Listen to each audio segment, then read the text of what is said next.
জাতিসংঘের যে প্রতিবেদন, যে দলিল, যে ঐতিহাসিক দলিল, এটা আগামী দিনে পাঠ্যপুস্তকে রাখার ব্যবস্থা আমরা করবো ইনশাআল্লাহ।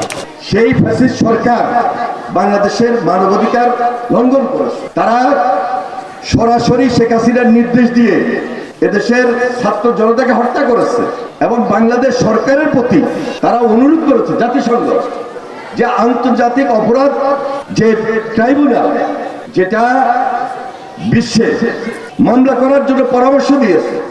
হাসিনা আমাদের জীবনযাত্রা, আমাদের ভাবমূর্তি, আমাদের দেশকে ধ্বংস করার জন্য এমন কিছু নাই, এমন কিছু বাকি নাই যেটা করেন নাই। কারণ তার কাছে ক্ষমতাটা বড় ছিল, ক্ষমতাটাকে পার্মানেন্ট রাখার জন্য সে এই সমস্ত অপকর্ম একের পর এক চালিয়ে গিয়েছে, গুম করেছে, খুন করেছে, হত্যা করেছে এবং বইয়ের মধ্যে মিথ্যা তথ্য দিয়ে জিয়া রহমানকে ছোট করে, অপমান অপদস্থ করে দেশের স্বাধীনতার যে বক্তব্যগুলো, স্বাধীনতার সংগ্রামের যে ইতিহাসগুলো, এগুলাকে নষ্ট করে দিয়ে সেখানে জয় বাংলা শিখাইতেছে, সেখানে মুজিববাদী শিখাইছে এবং বঙ্গবন্ধু মুখস্থ পর্যন্ত করাইছে। তারপর কোনো লাভ হয় নাই। এই প্রজন্ম হাসিনার এগুলাকে বিশ্বাস করে নাই। এই প্রজন্ম হাসিনার পাশে দাঁড়ায় নাই।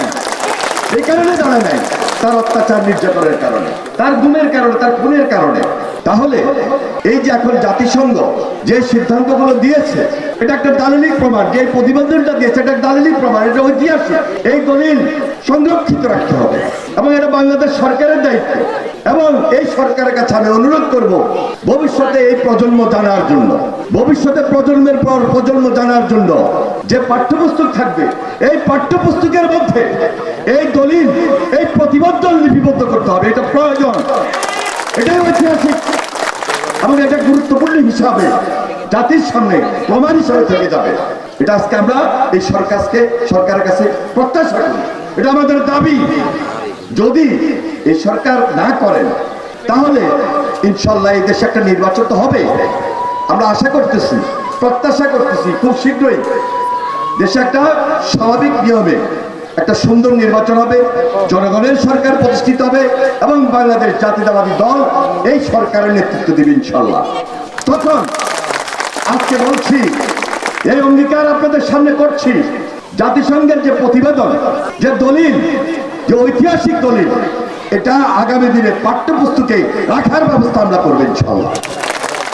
যুগের পর যুগ, দিনের পর দিন, বছরের পর বছর এই দেশের মানুষ যেন এই অপকীর্তি সম্পর্কে অবহিত থাকে, এই দুর্নীতি সম্পর্কে যেন অবহিত থাকে, এই গুম খুন, এই প্রজন্মকে, এই দেশের মানুষকে, এদেশের ছাত্র জনতার উপর যে আক্রমণ করেছে, যে হত্যা করেছে, হেলিকপ্টার থেকে বলেন, নিচ থেকে বলেন, সব জায়গায় বলেন, যারা আবু সাইদকে হত্যা করেছে, যারা মুগ্ধকে হত্যা করেছে, যারা লক্ষ্মীপুরে আফনানকে হত্যা করেছে, যারা লক্ষ্মীপুরে সাব্বিরকে হত্যা করেছে, যারা লক্ষ্মীপুরে বিজয়কে হত্যা করেছে, এই ইতিহাসগুলো লিপিবদ্ধ রাখতে হবে বই পুস্তকে, পাঠ্যপুস্তকে।